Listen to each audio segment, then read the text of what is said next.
Welcome viewers to channel Pratinad. आज हम emotions के सीरीज के इस वीडियो में हम बात करते हैं फियर को कंट्रोल करने वाले मेथड्स की। फियर एक नेचुरल और नेसेसरी फीलिंग है जो लोगों को थ्रेट को पहचानने और सही रिएक्शन देने में कैपेबल बनाती है, लेकिन बहुत ज्यादा लॉजिकल डर मेंटल हेल्थ को इन्फ्लुएंस कर सकता है और डेली लाइफ को डिफिकल्ट बना सकता है। इमोशनल बैलेंस और रेजिलियंस बनाए रखने के लिए फियर को कंट्रोल करना सीखना जरूरी है। यहाँ फियर को कंट्रोल और मैनेज करने के लिए कुछ सेंसिबल स्ट्रेटजीज की बात की जाएगी। फियर को कंट्रोल करने वाला पहला मेथड है रिकॉग्नाइजिंग या अंडरस्टैंडिंग फियर। तो इसमें सबसे पहले हमें फियर के ओरिजिन को समझना होगा। फियर की रूट कॉज को आइडेंटिफाई करना इसे कंट्रोल करने का पहला स्टेप है। खुद से ये सवाल पूछना चाहिए कि क्या ये फियर लॉजिकल है या इलॉजिकल। यदि फियर एक्चुअल रिस्क से आता है तो यह सिक्योरिटी दे सकता है, लेकिन यदि यह डिस्टॉर्टेड परसेप्शन पर बेस्ड है तो इसे लॉजिकल पर्सपेक्टिव से देखा जाना चाहिए। यहाँ पर हमें रेशनल और इरेशनल फियर्स के बीच में डिस्टिंग्विश करने की भी समझ होनी चाहिए। रेशनल फियर्स होते हैं जैसे फायर या डेंजरस एनिमल्स का डर, और रेशनल फियर्स हमें प्रोटेक्शन देने का काम करते हैं। वहीं इरेशनल फियर्स होते हैं जैसे पब्लिक स्पीकिंग या क्लोज्ड स्पेसेस का डर। ये फियर्स अक्सर पास्ट एक्सपीरियंसेस, सोसाइटल कंडीशनिंग या कॉग्निटिव इल्यूजन से क्रिएट होते हैं। इन डिफरेंसेस को समझकर लोग अनवारंटेड एंजाइटी से लड़ सकते हैं और अधिक लॉजिकल रूप से रिएक्ट कर सकते हैं।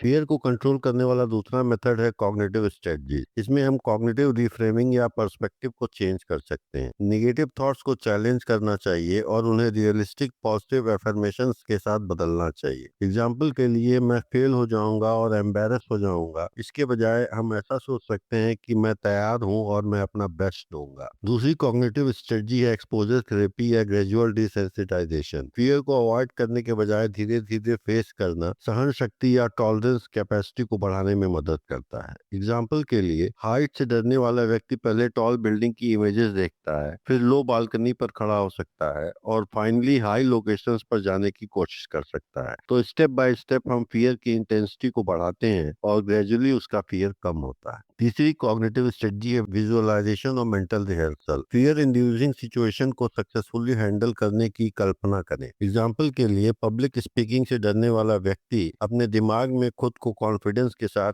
स्पीच देते हुए विजुअलाइज कर सकता है। मेंटल प्रैक्टिस से ब्रेन ट्रेनिंग होती है जिससे व्यक्ति रियल लाइफ में अधिक काम तरीके से रिस्पॉन्ड कर सकता है। फियर को कंट्रोल करने वाला तीसरा मेथड है इमोशनल और फिजिकल रेगुलेशन। इसमें हम डीप ब्रीदिंग एक्सरसाइजेस कर सकते हैं। स्लो डीप ब्रीदिंग करने से पैरासिम्पैथेटिक नर्वस सिस्टम एक्टिवेट होता है, जिससे स्ट्रेस कम होता है और मन शांत होता है। दूसरी टेक्निक है प्रोग्रेसिव मसल रिलैक्सेशन। फियर से जुड़े फिजिकल टेंशन को कम करने के लिए मसल्स को टेंस और रिलैक्स करना बारी बारी से। एंजाइटी और पैनिक अटैक्स में जो लोग सफर कर रहे हैं उनके लिए यह टेक्निक स्पेशली हेल्पफुल होती है। तीसरी टेक्निक है माइंडफुलनेस और मेडिटेशन। माइंडफुलनेस व्यक्ति को प्रेजेंट मोमेंट पर फोकस करने में मदद करती है, जिससे एंजाइटी ड्रिवन ओवर थिंकिंग को रोका जा सकता है। मेडिटेशन हमारे माइंड को फियरफुल थॉट्स के बिना जजमेंट करने में और डिटैच करने में मदद करती है। फियर को कंट्रोल करने वाला फोर्थ मेथड है बिहेवियरल और लाइफस्टाइल टेक्निक। इसमें पहली टेक्निक है बिल्डिंग कॉन्फिडेंस एंड रेजिलियंस। छोटे छोटे फियर्स को बार बार ओवरकम करने से व्यक्ति में बड़े फियर्स का सामना करने का कॉन्फिडेंस बढ़ता है। सेल्फ अफर्मेशन और सेल्फ कॉम्पेशन को अपनाने से व्यक्ति अपनी गलतियों को बिना ज्यादा फियर के संभाल सकता है।